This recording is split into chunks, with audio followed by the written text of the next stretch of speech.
కాళేశ్వరం ప్రాజెక్టుల భాగంగా ఉన్న మేడిగడ్డలో ఓ పిల్లర్ కుంగింది. దానికి కారణం ఎవరు? నాసి రకంగా కట్టేతానికి కమిషన్లు తీసుకున్నారా?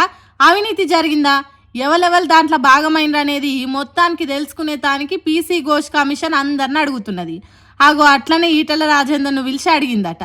పొద్దుగాల కాగితాలు ఫైళ్లు పట్టుకొని కమిషన్ ఆఫీస్కు బయలుపోయింది ఈటల. కమిషన్కు ఏం చెప్పాలో ముందుగానే ప్రిపేర్ అయినట్టున్నాడు. కాగితాల మడత షాన్నే ఉన్నది చేతుల.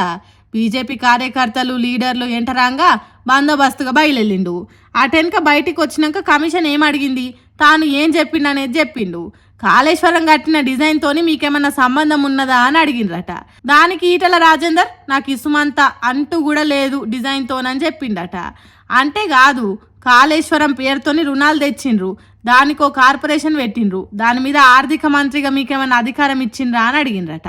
దానికి నాకు అంటే లేదు అన్నట్టు చెప్పిండట ఈటల. ఆర్థిక మంత్రికి సంబంధం లేకుండానే ఆనాడు వాళ్ళ అకౌంట్లు మెయింటైన్ చేసిండ్రట. ప్రాజెక్ట్ విలువ పెంచిన దాని గురించి, డిజైన్ మార్చిన దాని గురించి, బడ్జెట్ కేటాయించిన దాని గురించి ఎసోంటి సంబంధమే లేదన్నట్టు చెప్పిండట. కాళేశ్వరం ప్రాజెక్టు కట్టే విలువను 63,000 కోట్ల నుంచి 82,000 కోట్లకి ఎందుకు పెంచిండ్రో, ఆ తర్వాత ఇంకింత ఎందుకు పెంచిండ్రో నాకు ఏం తెలియదు అన్నట్టు చెప్పిండట. సిడబ్ల్యూసి రిపోర్టు, ఇరిగేషన్ రిపోర్ట్లను బట్టి కేసీఆర్ సర్కార్ మంత్రివర్గ ఉపసంఘాన్ని వేసింది. దాంట్లో నేనున్నా, నాకేం తెలియదు అన్నట్టు చెప్పిండట. పేరుకే ఆర్థిక శాఖ మంత్రిగా ఉన్నా కానీ నాదేం నడవలే అన్నాడట. అంటే తన చేతికి మట్ట అంటకుండా తనకేం సంబంధం లేదన్నట్టు చెప్పిండట.